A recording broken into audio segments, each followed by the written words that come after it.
in many cultures, you cannot get married until you have this much degree, this much money, you've done this, and then maybe we'll think about getting you married. And then once you are ready to get married, the mahar has to be this amount and this amount and this amount.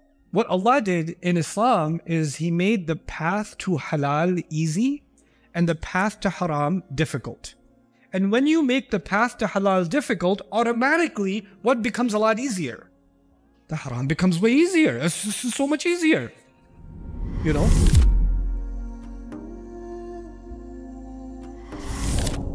Anyway, so now let's move on to financial cleansing.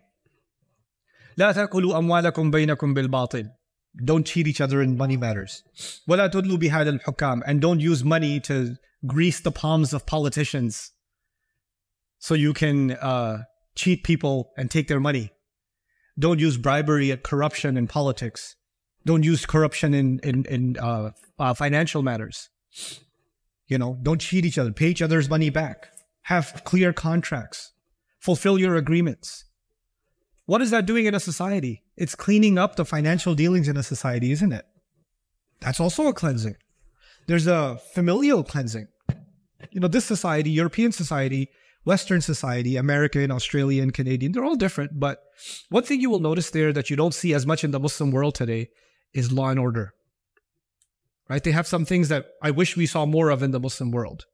I was in Denmark in one place taking a walk, and some guy was selling strawberries, and he just left his strawberries by the water with a bucket to put money in and the sign of how much you can weigh it yourself, put money yourself.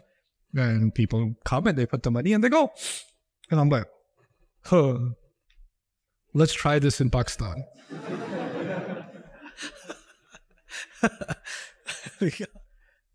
Forget the strawberries, the weighing machine, the box.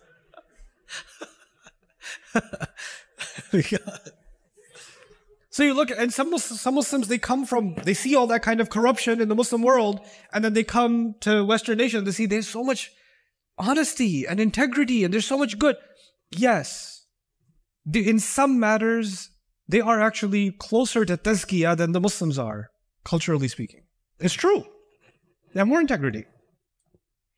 But in other matters, like for example, how we treat our parents, but the way Islam conditions us to treat our parents, especially as they get older. Do you see how people are treated in these societies? How elders are treated in these societies?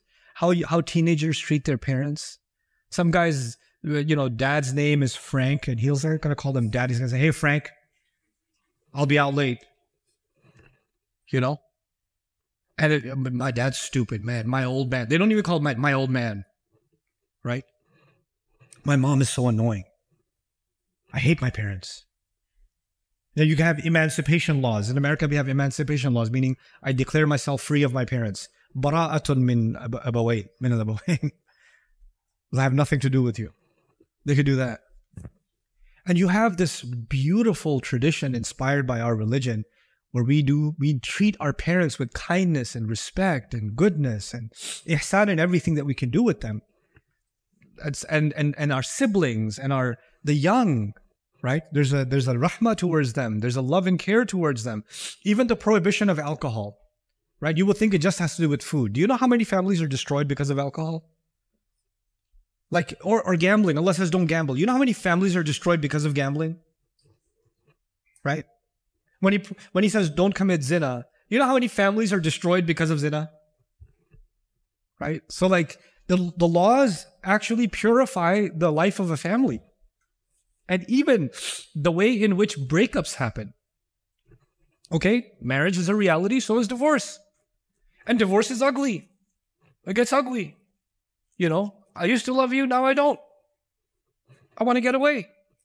Well, Allah says, yeah, it might get ugly. Here are exhaustive instructions on how to make sure divorce doesn't get ugly. You know, in the Quran, Allah didn't talk about marriage a lot, but He talked about divorce a lot. There's like multiple pages on divorce in Surah Al-Baqarah. There's a whole surah, Surah Al-Talaq. But there's no long, here's how to make a marriage happy. That's just on YouTube. It's not in the Quran. The Quran, you know why? Because you can figure out how to make a marriage work, but you don't know how to make a clean exit. You don't know that. So Allah will teach you that. He purified relationships. He even purified the ends of relationships. He purified even matters that happen after death, like how should family assets be distributed. And then, of course, there's societal cleansing. Societal cleansing means Allah saved us from the burdens of culture. Allah saved us because cultures create standards that are very difficult. You know, like for example, in many cultures, you cannot get married until you have this much degree, this much money, you've done this, and then maybe we'll think about getting you married. And then once you are ready to get married, the mahar has to be this amount and this amount and this amount. And then if you are going to get married, we have to have this kind of a hall and this kind of catering and these kinds of gifts. And there's like, the bill keeps going higher and higher and higher and higher. And what Allah did in Islam is He made the path to halal easy and the path to haram difficult. And what many cultures do is they make the path to halal extremely what? Difficult. And when you make the path to halal difficult, automatically what becomes a lot easier? The haram becomes way easier. It's so much easier. You know? So what is, even at a societal level, what our religion did is actually, prevent evil by making the thing that Allah is happy with, He makes that easier. But cultures make it difficult. And what's ironic to me is Muslim cultures make halal more difficult than even non-Muslim cultures. Muslim cultures make halal more difficult. And then we complain that the youth are going towards haram. Right? And we don't even address the root causes of it. And all of these purifications are actually connected to each other. Let me just give you a quick example, because this is something you should really contemplate. Financial cleansing. If you get rid of financial corruption in a society, you know what that means? People can earn an honest living. Yes or no? He says, don't pay politicians to get your way. Didn't he say that? Now, what happens in many Muslim societies, for example, you will get a job if your uncle is connected. If your dad's connected, if your friend's dad's cousins, brothers, whatever's connected, isn't it? And even if you didn't do well on the exam, you can pay a little bit to the principal of the school or the head or whoever, and you can get the degree. You can buy the degree, or you can pay for your score. Happens or no? When people who didn't earn their degree get their degree and get their license, what happens to the people who actually worked hard to get their degree? Now they can't get a job. Now their education means nothing, because now the people who didn't deserve are being moved up. Now the people who could have earned are no longer in a position to earn. And now they're no longer in a position to earn, which means they're no longer in a position to get married. And then the people who are doing haram and money things usually don't just do haram and money things, they do haram in everything. So they're living the life, they look like they're in Jannah. So they're making haram look really good. Because the more haram you do, the more you get in life. And everybody else is looking at them and saying, Ya layta lana mithla ma utiya Qarun. I wish I had what Qarun has. I wish I had a big wedding like that. I wish I had a hall like that. I wish I had family like that. I had money like that. I had clothes like that. I had a car like that. I had a job like that. Then you say, well, the only way you can get that is you got to start playing the game like they know how to play the game. You got to lie a little bit on your resume. You got to make some connections. You got to get dirty. You want to win this game? You want to win in politics? Life is dirty. What is the opposite of dirty? Pure. وَيُزَكِّيهِمْ. Right? This is a very comprehensive statement, and which is why I wanted to talk to you at the bottom. Tazkiyah starts with something internal. Like introductory tazkiyah is my thoughts are becoming cleaner. My opinions are becoming cleaner. My worldview is becoming cleaner. It's being detoxed from cultural imprints, from previous religious imprints. Those are now getting away. And I'm becoming cleansed in my thoughts by revelation. But there's deep tazkiyah. Let me give you the analogy. If you have an impurity on your skin, something like dirt, is that easy to wash or no? Yeah, that's easy to wash. But if you have an infection inside, is that easy to get rid of? No. And the deeper an impurity is, the more painful it is to extract it. If a bullet has entered inside the body, then there has to be surgery, painful surgery to extract it. When a society has deep filth, when a family has deep filth, when you've been living in deep filth, and then you start to cleanse yourself, then you have to go through painful surgery, which means the people that try to purify themselves, this is a very painful process. This is not an easy, at the beginning, it's just an intellectual process, a spiritual process. That's fine. But when you actually start taking steps towards purifying yourself, it's a painful process. An easy example of that, just because I don't want to speak only abstract, I want to give you concrete examples of this, is like, I'm reminded of a young man I met. He was a little bit younger than me. I met him at a masjid after Maghrib. He was just kind of sitting there in the back waiting. And I just decided to just have a chat with him.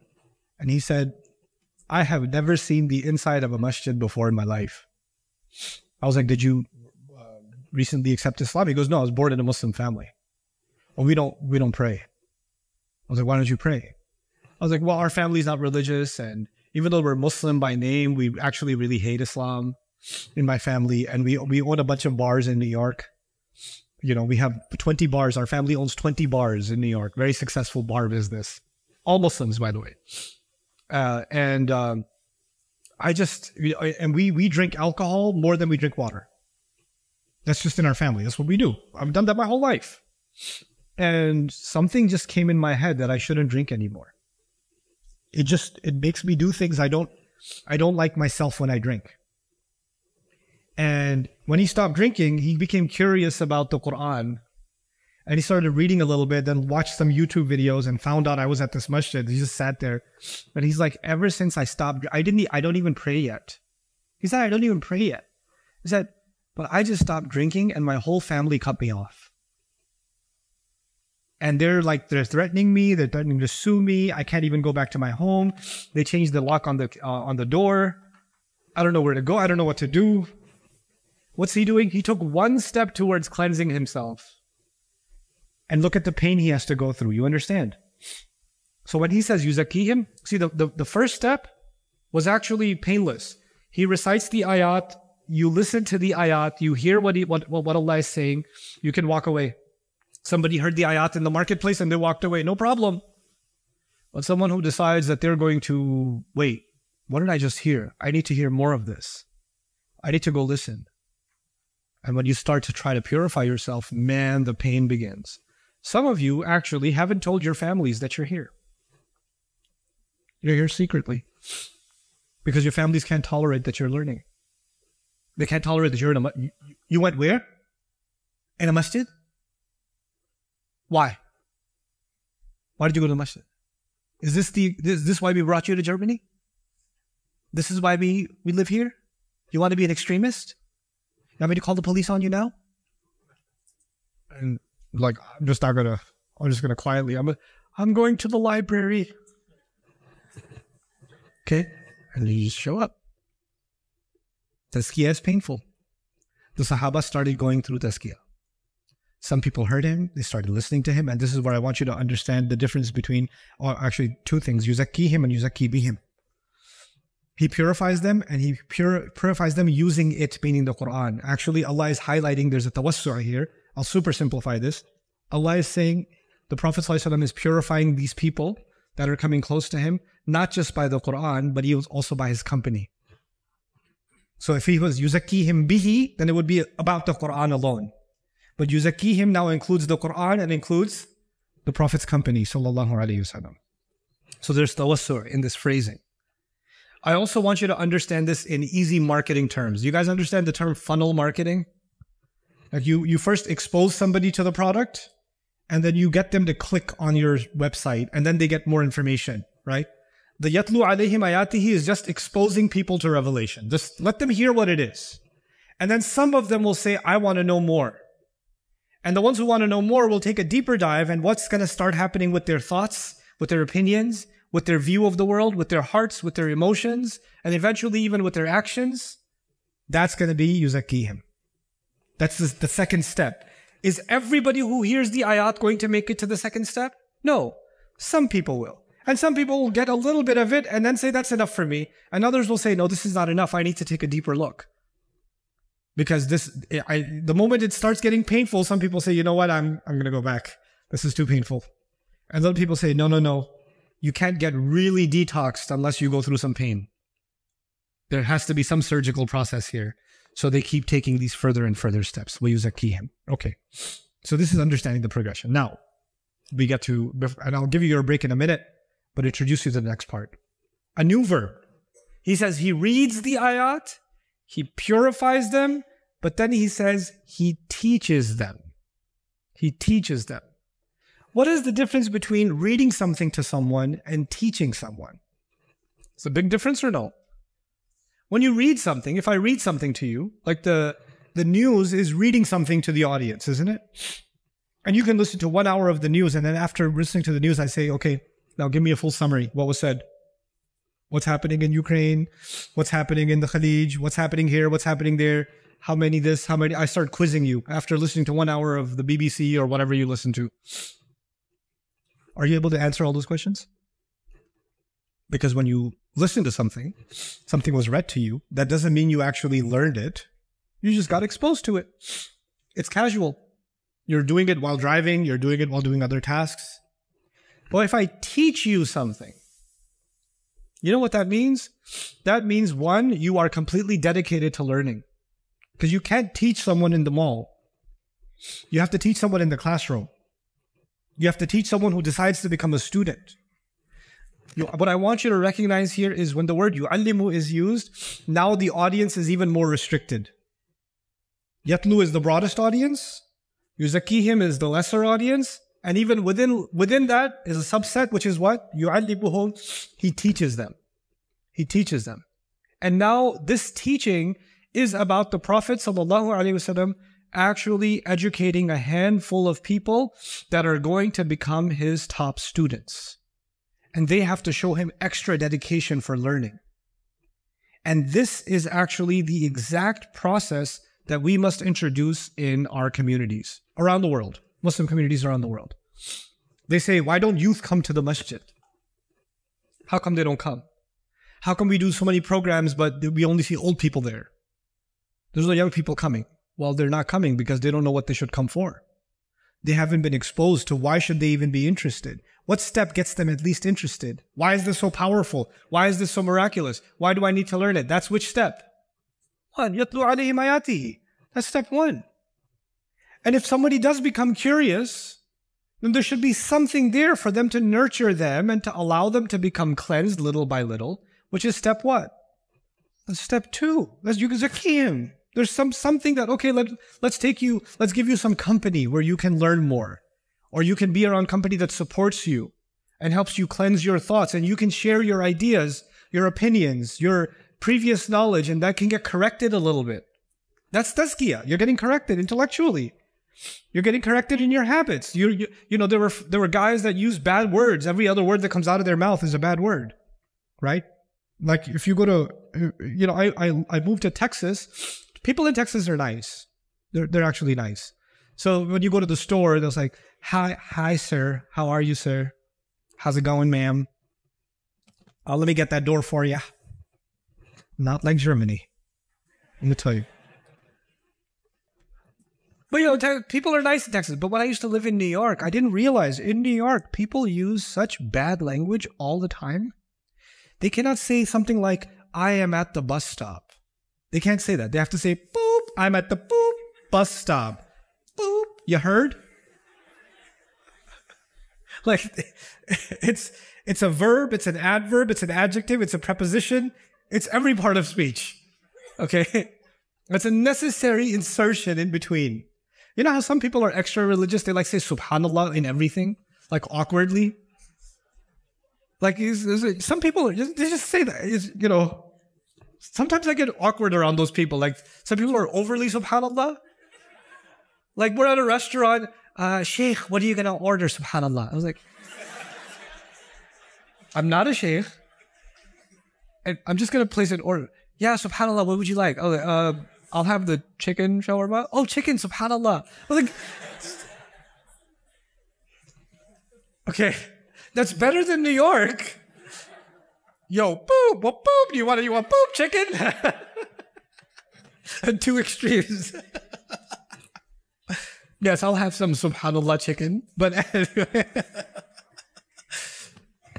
But what I'm saying is some young man who comes out of New York or comes out of that, you know, Berlin, I don't know, They come from that language.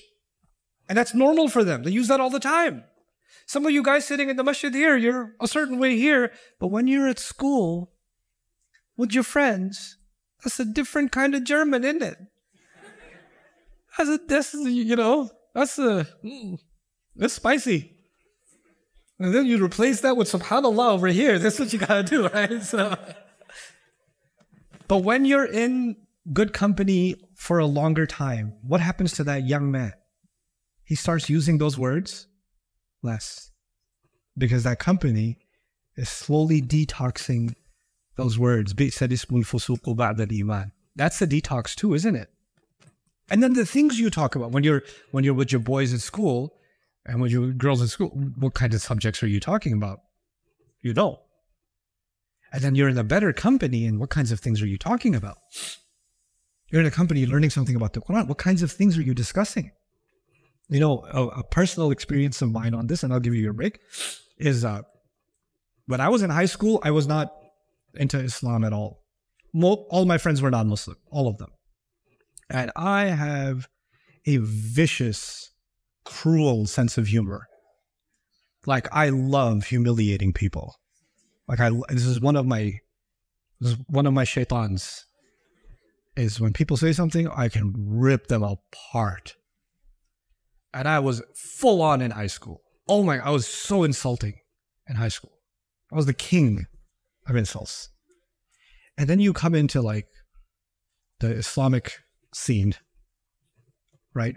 And you can't, like, you just want to, oh, it's so easy. Somebody's, you just want to rip them apart. They're like, no. Subhanallah. But one of the things that happened was my old friends, the things we used to talk about is, you know, sports, cars, other things that shall not be named. And then I go with my new friends at the Muslim Students Association, and we go to this. I went to the poor people's school, Baruch College, which was like $1,600 a semester. That was the poor people college. One time we went to a Muslim Student Association at Columbia University, which was like $40,000 a year for 17, 18-year-olds. So this was a rich people's school. So I was like, man, there's going to be some rich Muslims in Columbia. Let's go see what the rich Muslims do. So we go there, we're sitting in a circle, and there's a bunch of college students that are maybe a year or two older than me. They're 18, 19 years old, 20 years old at the most. And they're discussing how they're trying to put money together to sponsor orphans that have been distranded because of a flood that happened in Bangladesh. And they've got a banner of one of the kids that they're trying to sponsor. And these students are going to make some difference by helping this one child. And I come from a company of guys that are like, yo, what are we going to do this weekend? Where are we going to go? What should we do? These are the conversations. These low-level conversations. And now I'm in the company of people that are a year or two older than I am. They're much wealthier than I am. They're much more prestigious than I am in my mind. So you would think if they have more money, they have more prestige, they're wealthier, they must be partying way harder. And yet they're talking about things that are like so high up. And I felt dirty inside. What is it that makes these young people think like this? How come I don't think like this? How come my mind is down here and their mind is up there? Something that Allah's deen does, something that this book does, is that it cleanses. So, ayatlu alayhim ayatihi wa yuzakkihim. And then from there, from that cleansing, then you get to yu'allimuhum al-kitab. I'll tell you one more thing. If you started teaching tafsir, high-level tafsir, or you start teaching fiqh, or you start teaching aqidah, or whatever, you start these classes and courses, how many people show up? 5 people? That becomes 3 people? That is just the imam and his best friend? And then there's a wedding the next weekend, and then, you know, it's just tarakuka qa'ima, they just leave you alone. Oh, these people don't even want an education. They don't want to learn anything. Well, they don't want to learn anything because the first 2 steps aren't in place. When those steps are in place, by the way, the people who will seriously learn will never be a large population. The people who will seriously learn will always be a smaller population, right? Because you can't expect that high level of commitment from everybody. In fact, that wasn't even expected from all the Sahaba. Not all the Sahaba were learning all the time. There were people in, they were Ahlul Sufa. They were a subset. They were not everyone. Everyone had other responsibilities.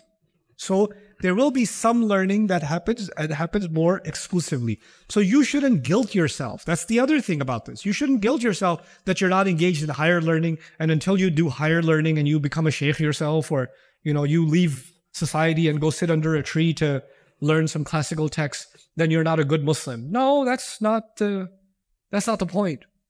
The point is, the few who do learn, their responsibility becomes to teach everyone else. And the Quran talks about that too. Allah talks about that too.